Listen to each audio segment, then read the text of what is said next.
Hello मेरे प्यारे साथियों, मेरा नाम पंकज गुप्ता है और आप जानते हैं कि नीट पीजी के लिए बहुत ज़्यादा समय नहीं बचा हुआ। समय रेत की तरह हमारी मुट्ठी से निकलता चला जा रहा है। अगर हमने आज अभी नहीं जागे ना तो हमारा इतना बड़ा नुकसान हो जाएगा कि हम कुछ भी नहीं कर सकते। समझ रहे हो ना? कहा बरसा जब कृषि सुखाने, जब खेत सूख जाएगा ना तो फिर कितनी भी बारिश कर लेना उसका कोई फ़ायदा नहीं है।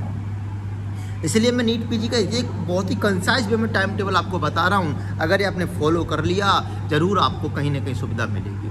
पहली बात तो देखो, टाइम टेबल बनाया हमने किस बेसिस पर? हमने कुछ बेसिस भी तो लिए होंगे जिससे हमें पता है कि टाइम टेबल हमारा कैसा होना चाहिए। सबसे पहला बेसिस है हमारा आपको रिवीजन का।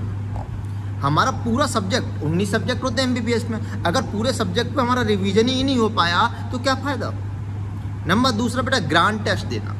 नंबर फर्स्ट रिवीजन करना, नंबर 2 जीटी देना। क्योंकि अगर जब तक मैं जीटी नहीं दूंगा मुझे पता कैसे पड़ेगा मेरी गलती कहाँ हो रही है, मुझे कैसे पता पड़ेगा मेरा सब्जेक्ट कौन सा वीक रह गया है। नंबर 3 जो हाई यील्ड टॉपिक है, जैसे high yield topic like that pathology, non clinical में पैथोलॉजी है ना, पीडिया में आपका क्या कहते हैं वहाँ से जो क्वेश्चन आता ही आता है माइलस्टोन, जो हाई यील्ड टॉपिक हैं उसको हम बार बार रिवाइज करना और एमसीक्यू के प्रीवियस ईयर क्वेश्चंस के जो एमसीक्यू हैं उनकी प्रैक्टिस करना। ये मेरा इस टाइम टेबल में रहेगा। देखो रोजाना का डेली शेड्यूल है ना, वैसे आप अपने हिसाब से मॉडिफाइड कर सकते हो but it is the best time table according to me, है ना। बिकॉज मैं आपको सच बताऊं कि आपको मेहनत तो करनी पड़ेगी। अगर आप नीट पीजी में बैठ रहे हैं तो आपको आज नहीं तो कल नहीं तो परसों मेहनत तो करनी ही पड़ेगी। इसका कोई अल्टीमेटम शॉर्टकट रास्ता नहीं है। नीट पीजी में ज़्यादा समय नहीं रह गया। जुलाई का महीना है, जून तो चली गई, इमेजिन कर लो जून तो गई ख़त्म, जुलाई का महीना है और 3 तारीख को या 3 तारीख को इसका पेपर है। क्या करोगे आप? कोई ऑप्शन ही नहीं बचता आपके पास बिना मेहनत किए हुए। सबसे पहले बेटा देखो रोजाना के टाइम टेबल की बात करें, आपको सुबह 5:30 और 6 बजे के बीच में अलार्म लगा लेना है और हर हालत में जग जाना है। क्या जगने के बाद मैं किताब खोल के बैठ जाऊँ क्या? नहीं मुझे आज ये करना, नहीं मुझे आज ये करना, क्या किताब खोल के बैठ जाऊँ? नहीं, जगने के बाद मुझे मंजन करना है, ब्रश करना है, चाय पानी पीना है, जो भी आपको पीना है, फ्रेश हो जाना है ना। थोड़ा सा योगा भी कर लेना है, नाक बंद करके ये अनुलोम विलोम जो भी होता है थोड़ा बहुत, मतलब आपके फ्रेश ऑक्सीजन आपके माइंड में चली जाए और आपके दिमाग को ये लग जाए कि हाँ मैं जग चुका हूँ। अब आइए बेटा, चाय वाय पी के आप फ्री हो गए, 6 से 9 जो आपने कल जो सब्जेक्ट पढ़े हैं उनका सब्जेक्ट वाइज रिवीजन करना है। समझ गए? जो आपने, जैसे मैंने कल आपको अगर मैं बताऊं कि मैंने आपको कल पढ़ा है आपको डर्मा, तो मुझे सब्जेक्ट वाइज रिवीजन इसका करना। मैंने अगर कल डर्मा के 20 टॉपिक पढ़े थे तो मुझे 20 टॉपिक का सब्जेक्ट वाइज रिवीजन करना है, ठीक है ना। अब देखो फिर उसी सब्जेक्ट के हमें क्या करना है, 9:30 से 12:30, 3 घंटे का बात बता रहा हूँ, 9:30 से 12:30 एमसीक्यू प्रैक्टिस करनी। जो भी आपके पास हो, चमेरो हो, प्रेप लेटर हो, सबसे बेस्ट एमसीक्यू, क्वालिटी वाले एमसीक्यू की प्रैक्टिस करनी है हमें। ऐसा नहीं करना कि बच्चा 9 महीने का हो गया, कौन सा माइलस्टोन डेवलप हो गया कि हाँ भैया 9 महीने का हो गया, बच्चा स्टैंड होना शुरू हो गया। अच्छा बताओ स्टैंड होना बच्चा कौन से महीने से? ऐसा नहीं है कि एमसीक्यू 10 बार दे लिया पूछ के, नहीं, टाइम वेस्ट नहीं करना, हमें पोटेंशियली फुली एमसीक्यू सॉल्व करना है 9:30 से 12:30। अब देखो 12:30 से 1:30 या 1:30 बजे तक आपको क्या करना है, 12:30 से 1:30 बजे तक आपको लंच करना है। कुछ भी नहीं करना वहाँ पर, सिर्फ आपको लंच करना है प्लस थोड़ा सा रेस्ट करना है। मतलब आपको पावर नैप वगैरह ले लेनी है, लंच कर लेना, थोड़ा सा रेस्ट कर लेना। अब आता है 1:30 से 4:30। अब 1:30 से 4:30 ना, या 1:30 से 4 फिर आपको सेकंड स्लॉट लेना, और सेकंड स्लॉट में आपको short subject image based study करनी है। लाइक दैट हिस्टोपैथोलॉजी की इमेज है, फोमिसेल्स किसमें दिख रहे हैं, इसमें एग्रेनुलोसाइट ज़्यादा दिख रहे हैं, इसमें न्यूट्रोफिल ज़्यादा दिख रहे हैं। आई मीन आपको इमेज बेस्ड स्टडी करनी है। आई मीन जो इंपॉर्टेंट टॉपिक है उनकी स्टडी करनी है। आई मीन जो वीक सब्जेक्ट है उसकी स्टडी करनी है। सेकंड स्लॉट है ये आपको ठीक है। इसके बाद क्या हुआ, 4:30 से 6:30 दोबारा से प्रीवियस ईयर क्वेश्चन की प्रैक्टिस करनी। 1 महीने का टाइम टेबल बता रहा हूँ, ये नहीं कि पूरी साल का टाइम टेबल। दोबारा से 4:30 से 6:30 के बीच में आपको दोबारा से प्रीवियस ईयर क्वेश्चन की प्रैक्टिस करनी। और मिस्टेक, जो हमारी मिस्टेक हुई हैं, जो हमारी गलतियाँ हुई उनको रिव्यू करना है, प्रिव्यू करना है कि मतलब जो मेरी गलती हुई तो हुई कैसे। जैसे मैंने आपको बताया कि जैसे हमने पढ़ा कि मुझे लाइकन प्लेनस डिजीज है डर्मा की, है ना। लाइकन बोले तो पर्पल और प्लेनस बोले तो कोई प्लेन, ये आइसबर्ग फिनोमेना दिखाती कि नहीं दिखाती। अब मैंने क्वेश्चन में पूछा आइसबर्ग फिनोमेना, तो मेरी गलती होगी, मतलब उस टॉपिक को मुझे दोबारा रीड करना है अच्छे से। ऐसा नहीं क्वेश्चन गलती कर ली को होगी या फिर जो आप मेरो वगैरह का प्रेप लेटर का कर रहे हैं, जो नीचे एक्सप्लेनेशन है उस एक्सप्लेनेशन को दोबारा से अच्छे से पढ़ना है, ठीक है, 6:30 बज गए आपके, 6:30 से 8 बजे तक आपको जीटी देना है, ग्रांड टेस्ट देना है या मिनी टेस्ट देना है। जैसे कोई भी टॉपिक है, सब्जेक्ट वाइज मिनी टेस्ट ले लो या फिर ग्रांड टेस्ट ले लो, ध्यान रहे। लेकिन ये 6:30 से 8 बजे तक यहाँ पर अल्टरनेट में आपको ग्रांड टेस्ट देना है, क्योंकि ग्रांड टेस्ट का आपको पता पड़ जाएगा कि आपकी सब्जेक्ट की कमजोरी कौन सी है, आपको कौन सा सब्जेक्ट नहीं आता। इसके बाद 9 बज गए, अब 8 से 8 बज गए, अब 8 से 9 आप डिनर करो आराम से।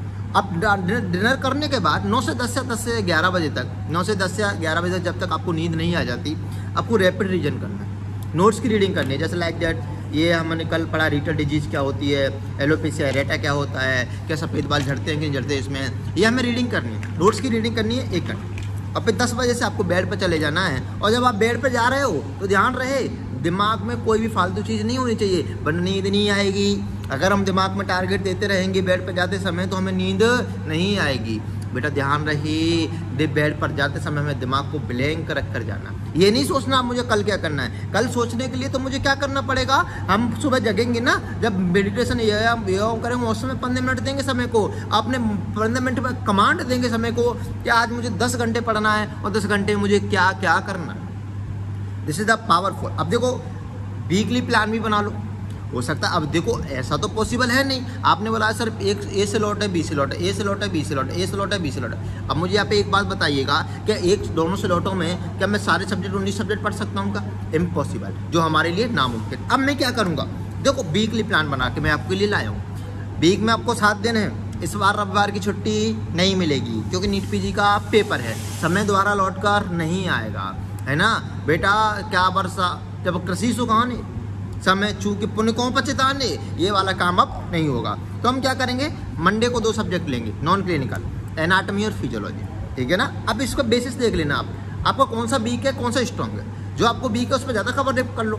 दूसरा बेटा, मंगलवार को हम लेंगे बायोकेम प्लस पैथोलॉजी, दोनों इंपॉर्टेंट सब्जेक्ट, अपने हिसाब से इसको मॉडिफाइड कर सकते हैं। बुधवार को हम लेंगे फार्मा प्लस माइक्रो, गुरुवार को हम लेंगे फॉरेंसिक प्लस पीएसएम, एक छोटा सब्जेक्ट है तो पीएसएम बहुत बड़ा सब्जेक्ट है।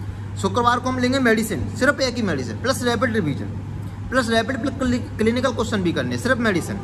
और रविवार को हम लेंगे ऑप्स गायनी पीडिया, जो छोटे छोटे और डर्मा वगैरह जो सब्जेक्ट आपके बच्चे हुए। अब देखो बेटा, होना क्या चाहिए, रोजाना के साथ साथ, जैसे आपने 2 स्लॉट में बांटा था, हमने 2 स्लॉट बांटे थे ना, उसमें हमने ये सब्जेक्ट पढ़ लिया। अब रोजाना के साथ साथ एक जीटी भी देना है, एवरी वीक आपको अनिवार्य रखें, रोजाना जीटी दो।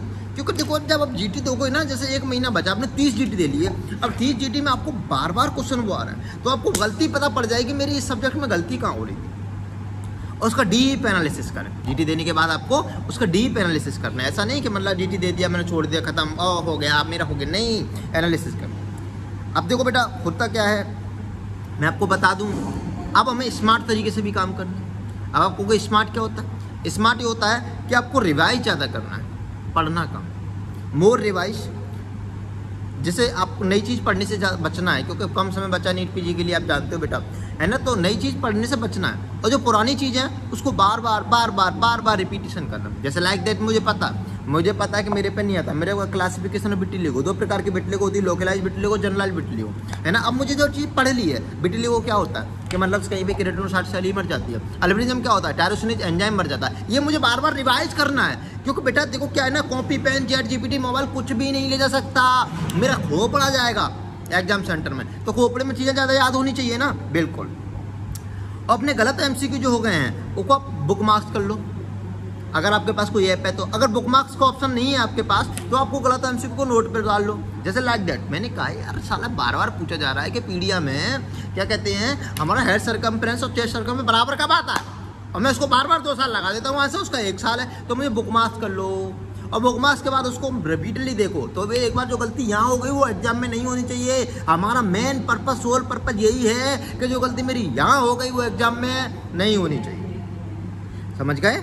आपकी तैयारी, अब जैसे तो ये PDF जैसे तो मैंने आपको ये बता दिया है, लेकिन आप अपने हिसाब से मॉडिफाइड कर सकते हैं। लेकिन अल्टीमेटली बात लास्ट में ये आती है कि आपको फॉलो करना बहुत ज़रूरी है। अगर आपने फॉलो नहीं किया, आप सबसे बड़ी गलती कर लोगे बेटा।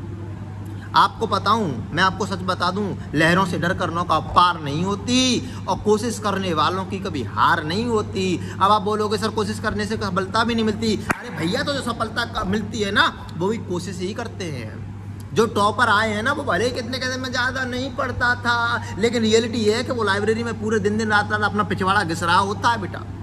ये ध्यान रहे बेटा कि कोशिश करने वालों की कभी हार नहीं होती और लहरों से डर कर नौका कभी पार नहीं होती। आपको करना पड़ेगा बेटा।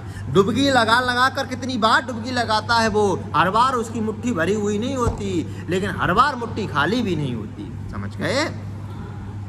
आपको बहुत अच्छे से मेहनत करनी है। Best of luck for your exam. लेकिन ध्यान रहे बेटा, प्रेफरेंस दीजिए, फॉलो कीजिए। 2-4 दिन 5 दिन 6 दिन आपने फॉलो कर लिया, आपको बहुत अच्छा लगेगा रे, अरे मजा आ गया रे, आपको बहुत अच्छा लगेगा। Please do follow this time table. धन्यवाद।